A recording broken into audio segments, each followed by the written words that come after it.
A seguir, foi Jesus levado pelo Espírito ao deserto para ser tentado pelo diabo. E depois de jejuar 40 dias e 40 noites, teve fome. Então, o tentador, aproximando-se, lhe disse: Se és filho de Deus, manda que essas pedras se transformem em pães. Jesus, porém, respondeu: Está escrito: Não só de pão viverá o homem, mas de toda a palavra que procede da boca de Deus. Então o diabo levou a cidade santa, colocou-o sobre o pináculo do templo e lhe disse: Se és o filho de Deus, atira-te abaixo, porque está escrito: Aos seus anjos ordenará a teu respeito que te guardem, e eles te sustentarão nas suas mãos para não tropeçares em alguma pedra. Respondeu-lhe Jesus: Também está escrito: Não tentarás o Senhor teu Deus. Levou ainda o diabo a um monte muito alto, mostrou-lhes todos os reinos do mundo e a glória deles, e lhe disse: Tudo isso te darei, se prostrado me adorares. Então Jesus lhe ordenou: Retira-te, Satanás, porque está escrito: Ao Senhor teu Deus adorarás, e só a ele lhe darás culto. Com isso o deixou o diabo, e eis que vieram os anjos e o serviram. Vamos orar mais uma vez, irmãos. Querido Deus, nós clamamos a Ti neste momento, onde nós abrimos as nossas Bíblias e nos deparamos com o texto bíblico, que é a Tua própria palavra de Deus, é Tu falando a nós, Senhor. E nós precisamos do Teu Espírito para compreender o texto bíblico. Nós precisamos que o Senhor abra o nosso coração e o nosso entendimento para poder extrair todas as verdades contidas na palavra de Deus. Que essa noite seja realmente Tu falando a nós, que seja apenas a Tua palavra, Senhor. Que não haja nenhuma ideia humana ou nada do tipo, Deus. Nós precisamos de Ti, nos humilhamos diante de Ti e pedimos que a Tua graça seja derramada a nós através da palavra de Deus. Nós oramos em nome de Cristo. Amém. Então, recapitulando, irmãos, já que hoje nós vamos ver a terceira e última tentação, uma breve recapitulação em relação às duas tentações anteriores. Então, na primeira tentação, que vai do versículo 1 ao versículo 4, ela envolvia que Jesus transformasse pedras em pães. Então, nós vemos aqui Jesus, depois de um jejum de 40 dias e 40 noites, ou seja, certamente ele estava sofrendo com fome, né? Certamente não é. Eu nunca tentei fazer um jejum nesse período, imagino que deve ser uma coisa terrível, ficar 40 dias sem alimento. Então Satanás ele sugere a Jesus que ele acabe com aquele sofrimento dele, de fome, né? Porque ele é o Messias e ele possuía poder para fazer isso. Então Jesus ele não precisava ficar reclamando de fome como a nação de Israel fez no deserto. Ele podia muito bem fazer esse milagre e se alimentar. A tentação estava no fato de Jesus abrir mão da sua posição como servo sofredor, fazer com que Jesus terminasse com aquele sofrimento por si só. E Jesus resiste a essa primeira tentação fazendo uso da palavra de Deus, dizendo que o alimento não é a coisa mais importante dessa vida, mas obedecer a Deus é o que realmente importa. Na segunda tentação, que vai dos versos 5 a 7, Satanás leva Jesus até o ponto mais alto do templo e diz que se ele é o Filho de Deus, como ele de fato era, ele deveria se jogar daquela altura, aproximadamente mais de 150 metros, porque a palavra de Deus diz que ele poderia ordenar aos anjos do Senhor que viessem lhe socorrer.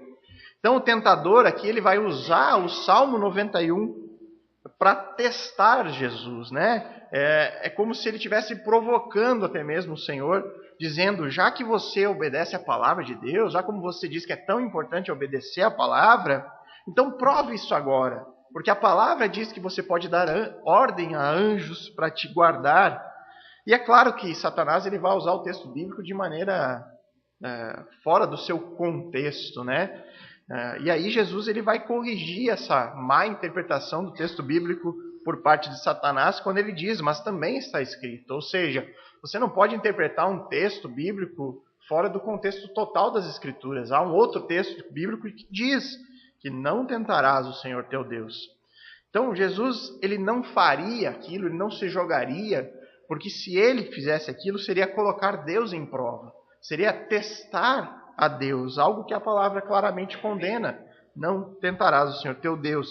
E aí nós temos, por fim, a terceira e última tentação, que nos é apresentada dos versos 8 a 11. E o primeiro ponto que eu gostaria de mostrar a vocês é a maneira como Satanás vai apresentar essa última tentação. No verso 8 diz ali: levou ainda o diabo a um monte muito alto, mostrou-lhe todos os reinos do mundo e a glória deles. Satanás, nessa última tentação, leva Jesus até um monte bastante alto e dali ele mostra os reinos do mundo para Jesus. Esse mostrar aqui, irmãos, não é um mostrar literal, e por causa da altura do monte ele conseguiria ter uma visão de todos os reinos do mundo, porque isso é impossível. Esse mostrar aqui no original, ele traz uma ideia que é um mostrar por palavras. Satanás apresenta os reinos falando sobre esses reinos para Jesus. E nesse falar, Satanás ele apresenta o reino e as suas glórias contidas nesses reinos. Ao introduzir a sua última tentação a Cristo, Satanás ele mostra apenas a parte boa, o esplendor, a glória, a beleza dos reinos do mundo. Ele omite totalmente as informações sobre o sofrimento do mundo. Satanás ele não vai falar sobre a fome presente nos reinos do mundo. Satanás ele não fala sobre as injustiças que todos os reinos do mundo possuem. Ele não vai falar sobre a morte que está presente em qualquer reino deste mundo. Não vai falar sobre a imoralidade dos habitantes desses reinos do mundo. Em momento algum, Satanás ele apresenta o pecado presente nesses reinos deste mundo. E isso acontece, irmãos, Satanás omite essas informações porque ele sabia muito bem qual era o papel do Messias. Aquilo que o Messias veio fazer neste mundo. Jesus Cristo ele veio ao mundo para acabar com o pecado. Jesus veio ao mundo resgatar o pecador. Não é por acaso que Satanás ele oferece uma visão extremamente positiva e otimista do mundo para Jesus. Nós vamos começar com uma definição acerca da tentação. Acho que é importante nós falarmos um pouco sobre a questão da tentação. Uma definição bem simples acerca disso. O que é tentação? Tentação nada mais é do que um convite ao pecado. Tá? A tentação, ela não necessariamente é o pecado em si. Nós podemos ser tentados e não pecar. Mas nós jamais pecaremos sem ter passado por uma tentação. Todo pecado é antecedido por uma tentação. E como a tentação surge? A tentação, irmãos, ela brota de duas maneiras. Uma maneira vem de dentro de nós. E a outra maneira vem de fora. De dentro significa que o nosso próprio coração, os nossos próprios desejos, eles são corrompidos pelo pecado e eles nos inclinam para o mal. Tiago, capítulo 1, versos 14 e 15, diz que a tentação, ela vem dos nossos próprios desejos, que nos seduzem e nos arrastam. Esses desejos dão à luz o pecado. E quando o pecado desenvolve plenamente, gera a morte. De forma prática, como que isso acontece? Quando que nós somos tentados pelo nosso próprio coração? Isso ocorre, irmãos, como por exemplo, quando nós deixamos alguns pensamentos tomarem conta da nossa mente. A tentação vem de dentro quando a gente passa, ou quando a gente apenas frequenta alguns lugares que nós sabemos que não deveremos ir.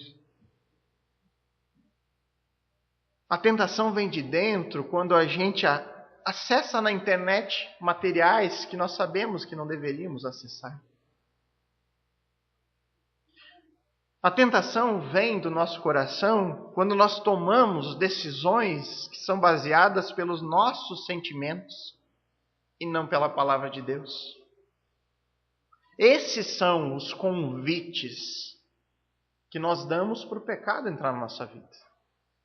Então, quando você faz algo que no fundo você sabe que não deveria estar fazendo, frequentando algum lugar que você sabe que o ambiente não é legal, que você sabe, ou andando com pessoas que você sabe que elas te levam a falar mal dos outros, a fazer comentários maldosos, ou pessoas que te levem à ira. Quando você se submete a essas situações, você está dando um convite para o pecado entrar na sua vida. Mas além da tentação nascer de dentro de nós, ela pode vir de fora. De que formas? O texto hoje nos mostra de que forma. A tentação ela pode vir de Satanás e do mundo que age de acordo com o espírito de Satanás.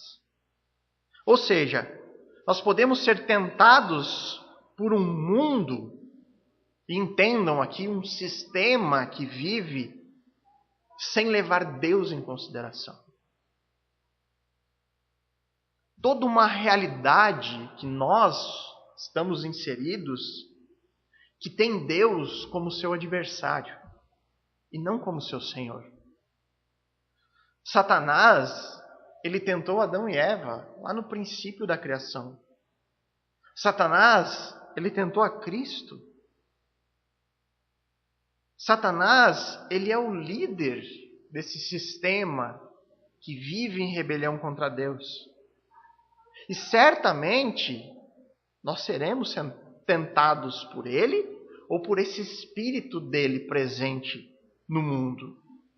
E é por isso, irmãos, por essa certeza que nós temos que nós seremos tentados por ele, que nós devemos aprender com Cristo, por meio do texto bíblico, em como nos defender da tentação, para que todos nós sejamos aprovados,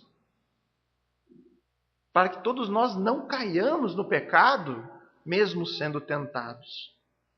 E uma das coisas que esse versículo nos ensina é que a tentação ela não vai vir como um monstrinho de chifre e rabo, algo feio para nos assustar. Ela vai se apresentar como algo bom, como algo doce. Exatamente como Satanás apresentou aqui um reino em toda a sua glória e esplendor. A tentação vai surgir como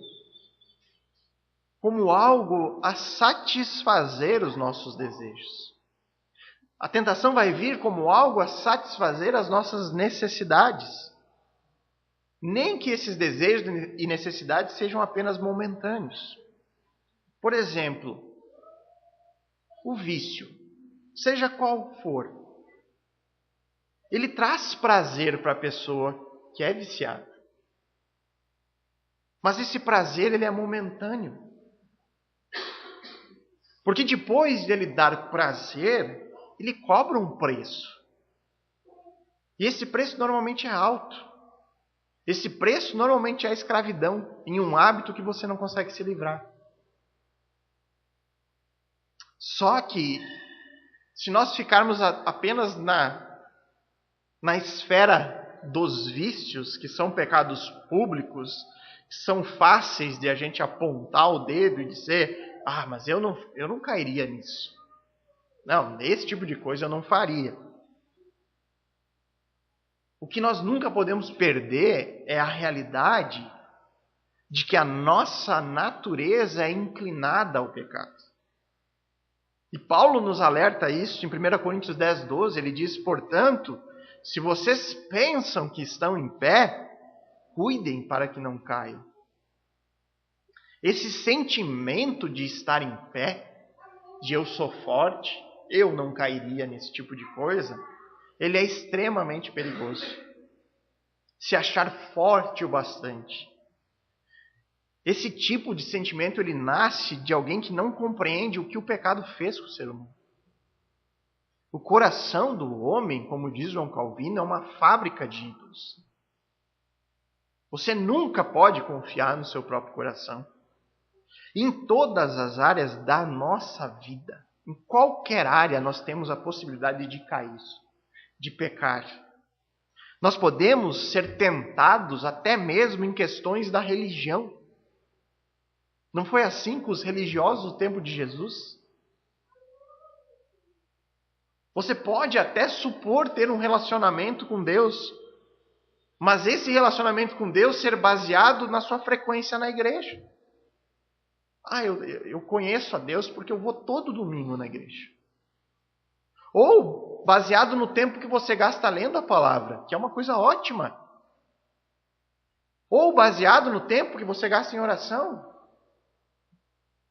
Ou baseado no fato de que você nasceu e cresceu numa igreja. Hoje, pela graça de Deus, nós temos essas situações presentes na nossa igreja. Há pouco tempo não existia. As crianças que estão nascendo, crescendo, se desenvolvendo dentro da igreja. E talvez essas crianças podem criar a falsa ideia na sua cabeça de que elas têm um relacionamento genuíno com Deus porque elas vêm desde tenra idade para a igreja. Só que isso não constitui um relacionamento verdadeiro com Deus. Nem nessa área, irmãos, nós somos livres da tentação. Porque nós podemos até mesmo vir para a igreja pelo motivo errado. No fato das crianças, eu venho para a igreja porque meus pais vêm. Então eu venho junto.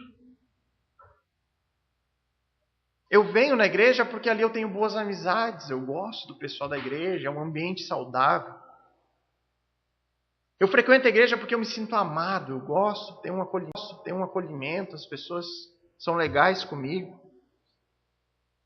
Existe até um nicho, digamos assim, dentro da igreja evangélica, que tem aqueles que vêm para a igreja porque na igreja ele pode vestir um terno e gravata. Infelizmente existe isso dentro das igrejas evangélicas. A possibilidade de você ser importante, de você ter um cargo, de você ser respeitado. Os fariseus do tempo de Jesus faziam algo bem semelhante. Eles achavam que o relacionamento deles com a lei, no cumprir os mínimos detalhes da lei, tornavam eles aceitáveis a Deus. Eles achavam que eles tinham um relacionamento com Deus por causa desse cumprir rigoroso da lei. Só que o papel da lei era justamente o oposto, não é tornar eles aceitáveis a Deus, mas mostrar para eles que eles precisavam de um substituto, que eles eram incapazes, que não havia como eles, pelos seus méritos, terem um relacionamento verdadeiro com Deus. E eles caíram na tentação. Eles escolheram permanecer na sua satisfação momentânea de poder que eles tinham naquele tempo. E eles escolheram rejeitar o Messias. Eles escolheram crucificá-lo. Cristo era uma ameaça para os interesses pessoais desses religiosos. A tentação cegou aquele povo. Para eles, acabar com Jesus era o certo a ser feito. E muitas pessoas, irmãos, frequentam a igreja, buscam Jesus em suas vidas, até o momento que Cristo se torna uma ameaça aos seus próprios interesses e desejos. Hoje em dia, continua igual. Eu quero o Senhor Jesus na minha vida, eu quero Cristo, quero participar da igreja, mas quando ele se depara com uma palavra dura, onde ele tem que abandonar práticas, onde ele tem que fazer uma mudança na sua vida, então ele decide abandonar a Cristo. Provérbios 14:12 diz que há caminhos que ao homem parece direito, mas o fim deles são caminhos de morte. Há momentos onde ceder à tentação vai parecer ser o certo na nossa vida. Vai parecer que a tentação, em alguns momentos, vai ser o caminho direito. E é por isso que nós devemos ser vigilantes e atentos. Porque a tentação, por muitas vezes, ela vai vir com o objetivo de satisfazer-nos, de alimentar os nossos desejos, de nos dar satisfação. Sempre nós devemos, irmãos, estar atentos, vigilantes, orando por sabedoria. E devemos pedir sempre a ajuda de Deus. E principalmente nós devemos usar a própria palavra do Senhor ao nosso favor. como Jesus fez para resistir ao diabo em todas as suas tentações. A esse ponto que todo mundo já está cansado de ouvir, mas que a gente tem que repetir toda vez. Sem a Bíblia, nós estamos desarmados. Nós não venceremos o pecado. Sem ela, não há chance, irmãos. Nós precisamos renovar o nosso pensamento, como é dito em Romanos 12, 1 e 2. Nós devemos não pensar mais como o mundo pensa. Nós devemos andar da maneira de Cristo e não da maneira do mundo. Haverá momentos, inclusive, que nós teremos que fugir. Correr para longe da tentação. Provérbios 4, versos 14 e 15 nos diz: não entrei na vereda dos perversos, nem sigas pelo caminho dos maus, evita-o, não passes por ele, desvia-te dele e passa de largo. Nós precisamos evitar o caminho do mundo que nos conduz à tentação. E nós precisamos evitar isso porque a nossa carne é fraca. Porque nós somos inclinados, nós somos facilmente levados pelos nossos próprios desejos. Mateus 5,29 é um texto que nós veremos logo, já no próximo capítulo. Ele tem uns conselhos bastante fortes e duros. Ele diz: se o teu olho direito te faz tropeçar, arranca-o e lança-o de ti. Pois te convém que se perca um dos seus membros e não seja todo o seu corpo lançado no inferno. Esse é um texto, irmãos, que é extremamente duro, pesado. Ele soa grave nos ouvidos, né? Quando se diz arranca o seu próprio olho. Mas ele soa grave porque o pecado é grave. Essa é a comparação. Jesus não está dizendo para nós literalmente removermos pedaços do nosso corpo. Arrancar o olho aqui é uma medida drástica. O que Jesus está nos ensinando é que, se necessário, é preciso medidas drásticas para evitar o pecado. Nós devemos ter uma postura séria sobre esse assunto. E se nós levamos o pecado a sério, nós seremos muito mais cuidadosos em relação às tentações em nossa vida. Nós devemos reconhecer a nossa fragilidade. Nós devemos reconhecer a nossa inclinação para as coisas más. E isso tem que nos tornar vigilantes. Nós devemos resistir. E, se preciso, fugir. Nós precisamos tomar atitudes sérias, porque o pecado é algo sério. Se eu sei que eu sou tentado quando eu acesso a internet, então corte a internet da sua casa. Arranca fora. Quebre o seu computador em 1000 pedaços. Se eu sei que eu sou tentado em grupinhos de conversa, fuja dessas situações. Não entre na roda. Se eu sei que eu sou tentado jogando futebol e eu me irrito e eu falo palavrão, troque de esportes. Vai jogar peteca. Qualquer outra coisa. E acima de tudo, irmãos, tenha uma vida de oração. Ore como Jesus orou. Pai, não nos deixe cair em tentação. A oração modelo que o Senhor nos deixou. E aí, depois de Satanás agir aqui, mostrando a parte boa do mundo, aqui Satanás está sendo o vendedor da Rinodê. Né? Ele está chegando para nós aqui, você vai ser milionário, você vai viajar para o Caribe de graça, você vai... Né? Só não contou a parte ruim, né? Todo o resto que envolve tudo isso. Mas depois disso, de apresentar só a parte boa do reino, vejamos agora a tentação propriamente dita. Vamos ler de novo o verso 8 e o verso 9 também. Levou ainda o diabo a um monte muito alto, mostrou-lhe todos os reinos do mundo e a glória deles, e lhe disse: tudo isso te darei, se prostrado me adorares. Para entendermos essa tentação final, é necessário a gente recordar um pouquinho sobre os aspectos que envolvem o objetivo da vinda do Messias para a nação de Israel. Havia na vinda do Messias um aspecto espiritual, que era: o Messias restauraria espiritualmente o seu povo, salvaria o seu povo do pecado deles, mas além disso, o Messias traria um reino no sentido físico, no sentido político. A esperança dos judeus nos dias de Jesus era principalmente que o Messias resgataria Israel das garras do Império Romano. Essa era a grande esperança do judeu daquele tempo. Eles esperavam que Jesus libertasse ele do Império Romano. Do ponto de vista judeu, essa era a grande esperança.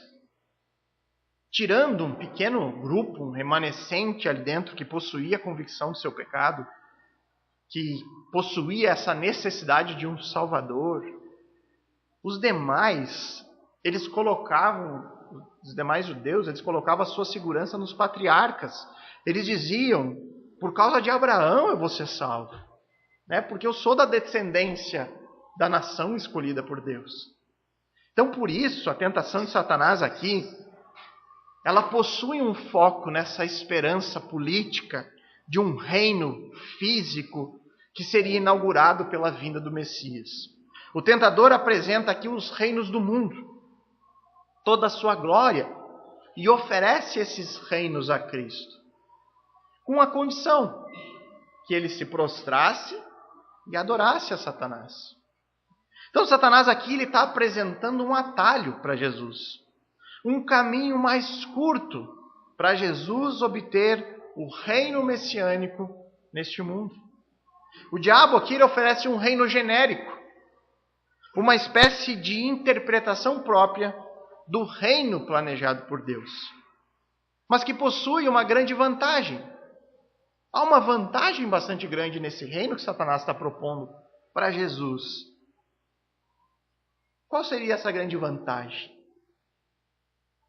Que Jesus, para reinar nesse reino proposto por Satanás, ele não precisaria enfrentar a cruz.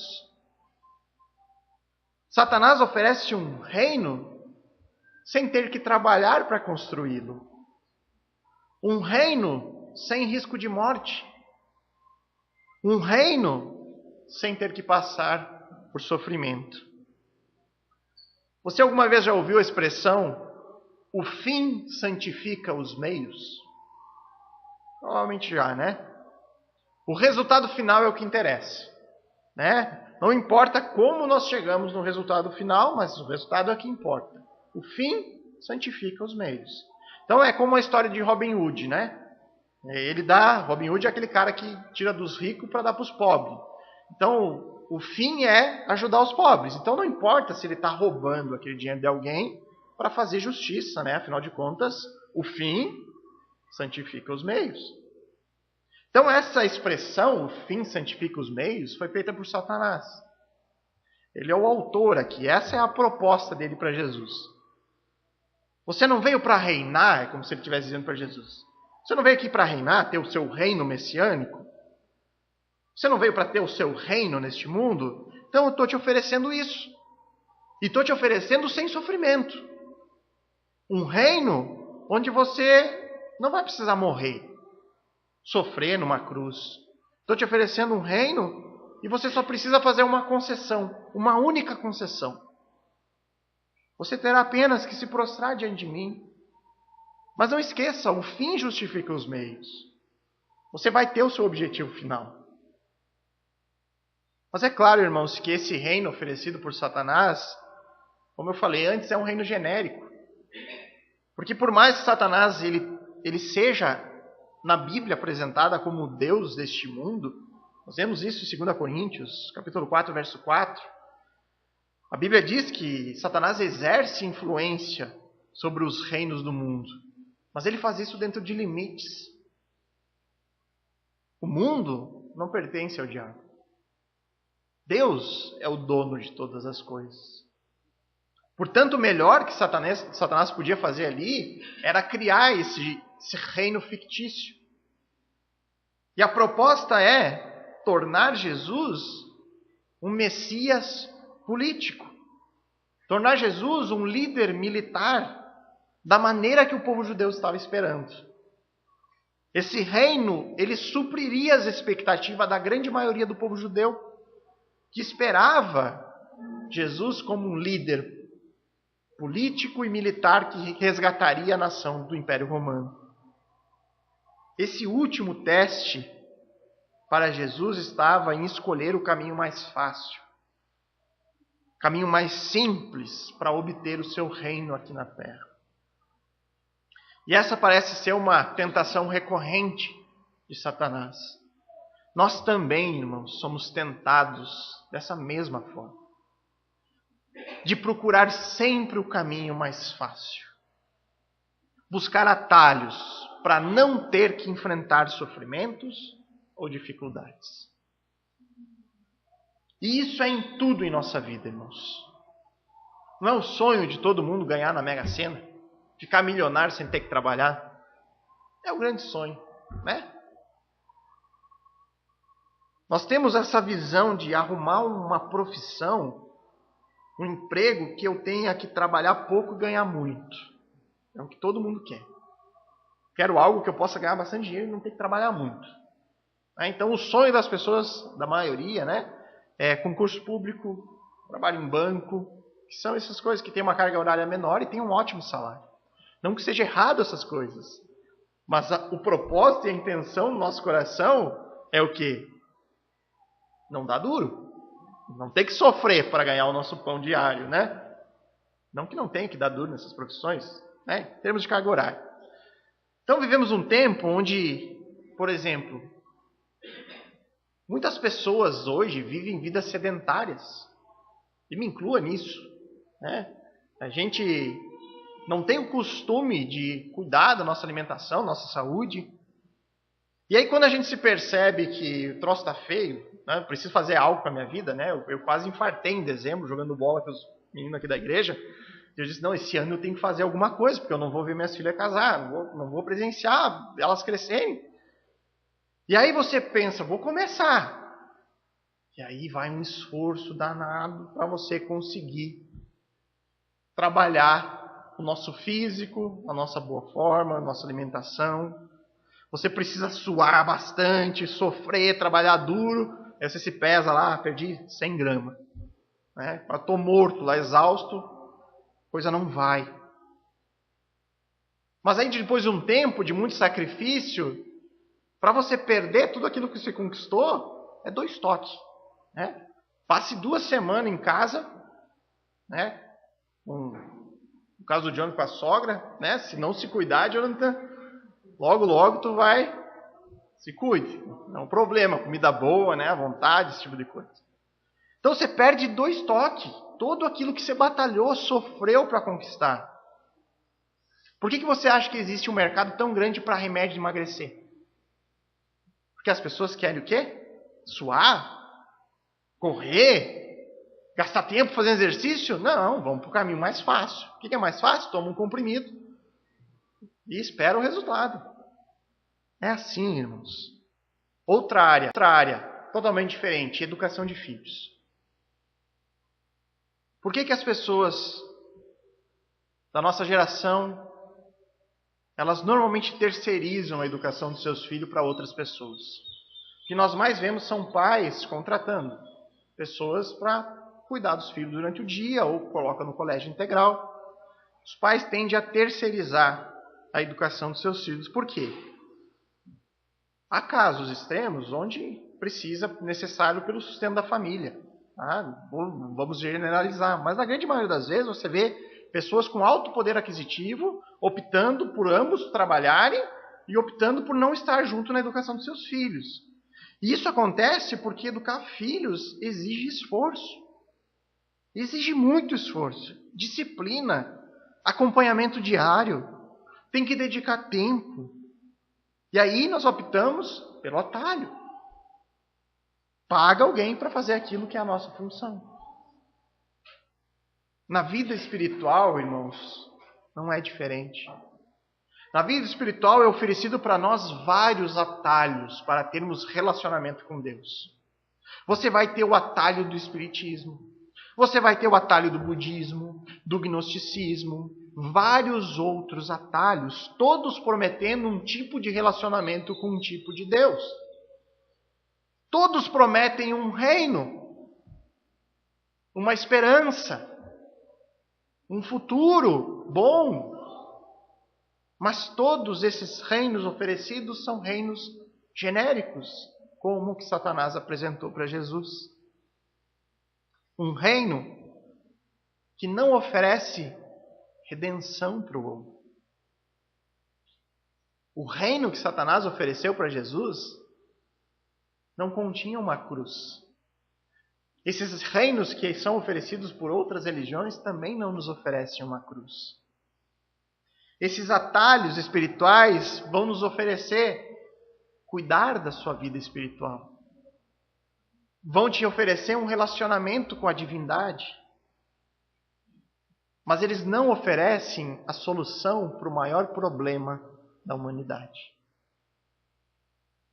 Eles não oferecem uma solução para o pecado. Não há cruz, não há santificação, não há Cristo Jesus, o Cordeiro de Deus. E o problema vai além, irmãos. Dentro do próprio cristianismo aparecem caminhos alternativos, atalhos. Caminhos que oferecem as mãos de Cristo, mas escondem a cruz. Oferecem as bênçãos de Cristo, mas escondem o caminho do tome a sua cruz e me siga. Eu não estou falando que a gente precisa fazer algo para ser salvo, irmãos. A salvação não vem por meio de obras. Nós somos salvos unicamente pela obra de Cristo. Nós jamais vamos obter méritos nisso. Mas a Bíblia ela nunca anula a nossa responsabilidade. Cristo dizia para as pessoas: arrependei-vos. João Batista, nós acabamos de passar por esse texto, ele pregava: arrependei-vos, que próximo está o reino dos céus. Como diz Paulo em Filipenses 2,12, desenvolvei a vossa salvação com temor e tremor. Nós precisamos nos esforçar em nossa vida espiritual. Nós precisamos desenvolver a nossa salvação. E fazer isso com temor e tremor a Deus. Mesmo sabendo que somos salvos pelo Cordeiro de Deus, você precisa se esforçar aonde? Na sua luta diária contra o pecado. Você precisa se esforçar travando uma luta diária para não desanimar nos seus estudos da palavra de Deus. É diário, uma luta constante. Você vai precisar de esforço para conseguir ter o hábito de ler bons livros cristãos. Você vai ter que lutar, e lutar muito para conseguir ter ao menos 15 minutos de oração por dia. Se você ainda não tentou, talvez você não saiba a luta que é para a gente conquistar essas coisas. Ler a palavra diariamente e orar ao Senhor todo dia. Você vai ter que se dedicar, se esforçar. Não existe atalho para a nossa vida espiritual. Não existe. Nós não somos salvos por essas coisas, mas elas são necessárias para nos mantermos firmes, perseverantes até o fim neste caminho que é estreito, não é largo. E se nós conseguirmos perseverar até o fim das nossas vidas, se nós conseguirmos fazer isso, é porque Deus é quem efetua em vós tanto querer quanto realizar, segundo a sua boa vontade. É o complemento do capítulo 2, verso 13 de Filipenses. Não pense que será fácil. Saiba que você vai ter que tomar uma decisão. Você vai ter que tomar uma decisão diária. Eu não vou acabar esse dia sem ler a palavra de Deus, sem ter um tempo de oração. Eu não vou levantar da minha cama sem falar com o Pai. É uma decisão diária. Eu vou me esforçar. Eu vou ficar vigilante. Eu vou resistir à tentação. Eu vou buscar o caminho que me leva para a cruz. Eu não vou aceitar um atalho que me desvie daquilo que eu tenho que fazer. buscar esses atalhos, fugir das nossas responsabilidades por medo de enfrentar o sofrimento, as dificuldades, fazer isso é cair na tentação de Satanás. Então vejamos como Jesus lidou com essa tentação final. No verso 10 ele diz, então, Jesus lhe ordenou, retira-te, Satanás, porque está escrito, ao Senhor teu Deus adorarás e só a Ele darás culto. Jesus, mais uma vez, ele faz uso de Deuteronômio. Agora o capítulo 6, verso 13, que diz assim, o Senhor teu Deus temerás, a Ele servirás e pelo seu nome jurarás. O contexto desse texto lá de Deuteronômio, ele é uma advertência para que o povo de Israel não se esqueça que foi Deus quem tirou eles da escravidão, lá do Egito. É uma lembrança de que eles no passado haviam feito um bezerro de ouro, logo depois de que eles tinham sido libertados pelo poder de Deus. E aí no verso seguinte de Deuteronômio, a advertência contra a idolatria continua. O texto, ele vai lembrar os israelitas que eles não deveriam seguir os ídolos dos povos vizinhos. Diz assim, não seguirás outros deuses, nenhum dos deuses dos povos que houver à roda de ti. Então Jesus ele usa aqui o texto de Deuteronômio de Satanás, muito parecido, de uma maneira muito semelhante de como ele já havia feito das outras tentações. Ele retira o princípio moral e teológico que é eterno, contido nesse texto, para vencer aqui Satanás. A lógica de Cristo é, se para os israelitas era errado adorar deuses pagãos, seria igualmente errado se Cristo adorasse Satanás. Independente das recompensas que viriam daqueles atos, o fim não santifica os meios. O temor, a reverência, a adoração e todos os outros atos relacionados a isso, eles devem ser direcionados unicamente ao Deus de Israel. Nem a nação que é filha de Deus, nem o próprio Filho de Deus, eles podem se desviar da submissão ao verdadeiro Deus. Essa tentação da idolatria, irmãos, que foi onde Israel foi reprovada, ela se repetiu para Cristo. A mesma tentação. E ela se apresenta a nós também, constantemente. Talvez, irmãos, quando você escute a palavra idolatria, venha à sua memória pessoas ajoelhadas em frente a uma imagem. Isso é algo bastante comum por conta da nossa cultura ser fortemente influenciada pelo catolicismo romano. Só que pensar em idolatria apenas nesses termos, apenas como você se ajoelhar na frente de uma imagem, é um risco muito grande para todos nós. Nós vivemos em uma geração onde nós não possuímos apenas um tipo de idolatria. Nós temos um conjunto completo de ídolos. Nós podemos até não nos ajoelharmos na frente de uma imagem. Por outro lado, não é nada incomum nós encontrarmos mulheres com depressão ou com problemas graves de saúde por conta da sua preocupação obsessiva com a sua beleza.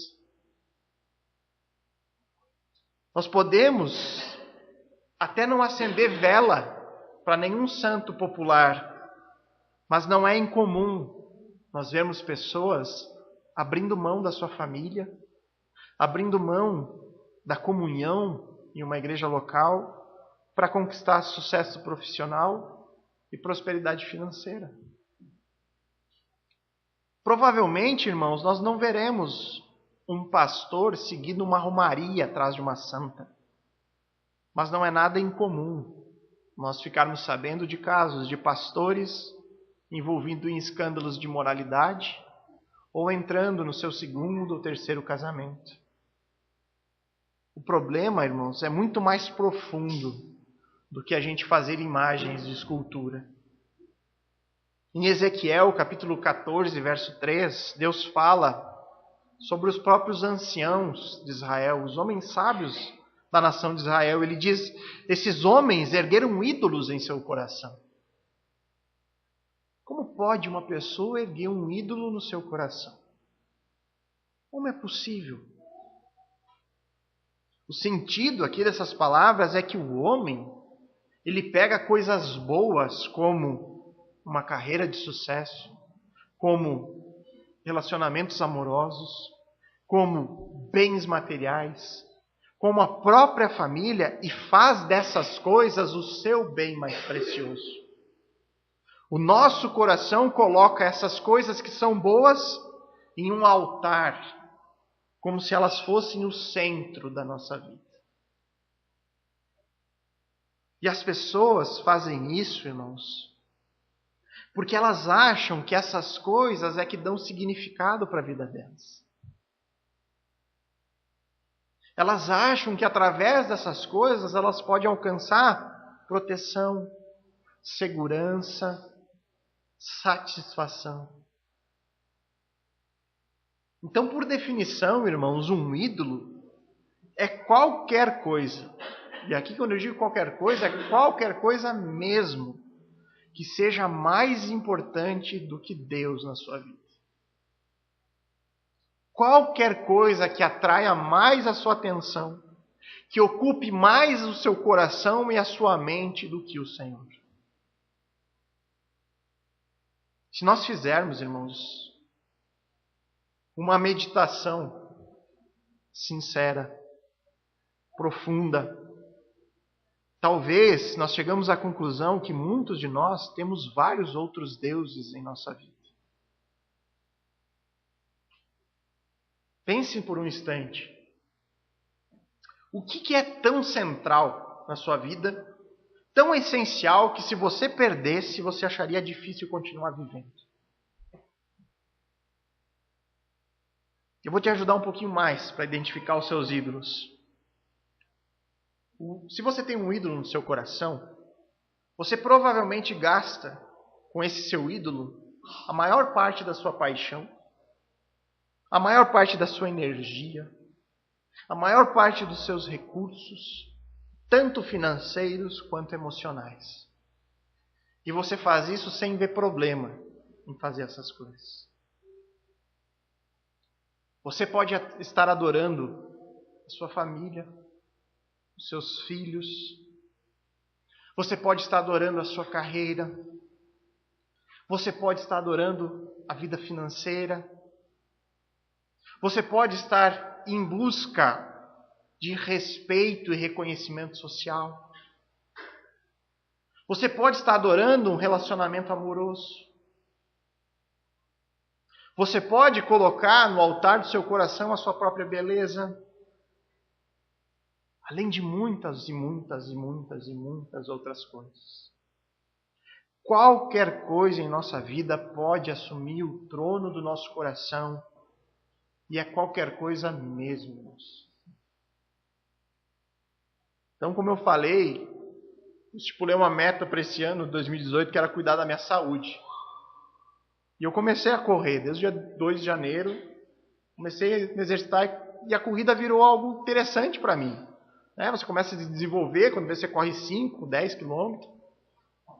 E aí você gosta de esporte. Eu comecei a ver vídeos sobre esporte. Comecei a me inteirar da realidade da corrida.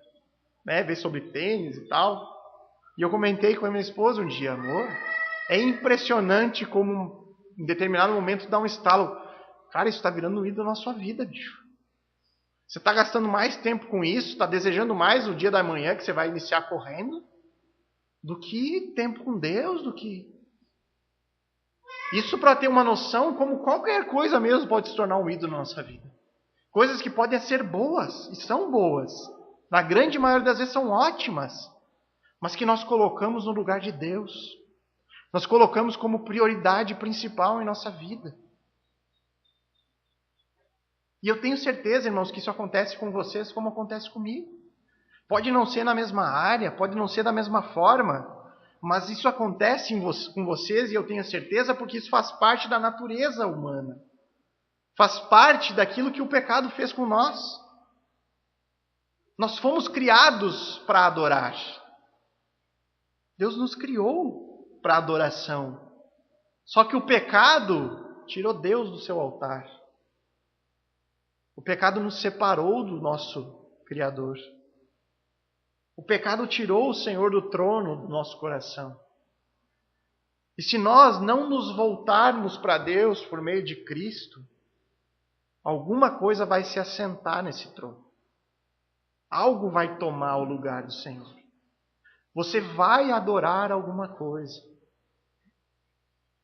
A questão é, irmãos, que esses falsos deuses, eles chegam como Satanás chegou para Jesus, com promessas de satisfação, com promessas de um reino, com promessas de aliviar a nossa dor. E por conta disso é que vem a necessidade de nós discernirmos o que é que está ocupando o meu coração agora. Nós precisamos nos libertar dos falsos deuses. Nós precisamos nos voltar para o verdadeiro Deus. Um Deus que é vivo, o único Senhor.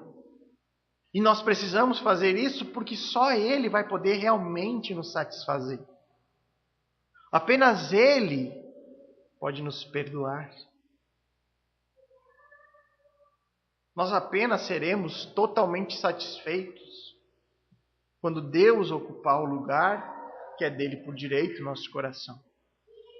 Só assim a nossa vida terá sentido. Os falsos deuses que nós colocamos, eles nos satisfazem momentaneamente. Nós temos que estar direto trocando por outros com novas promessas. Se você ainda vive insatisfeito com sua vida,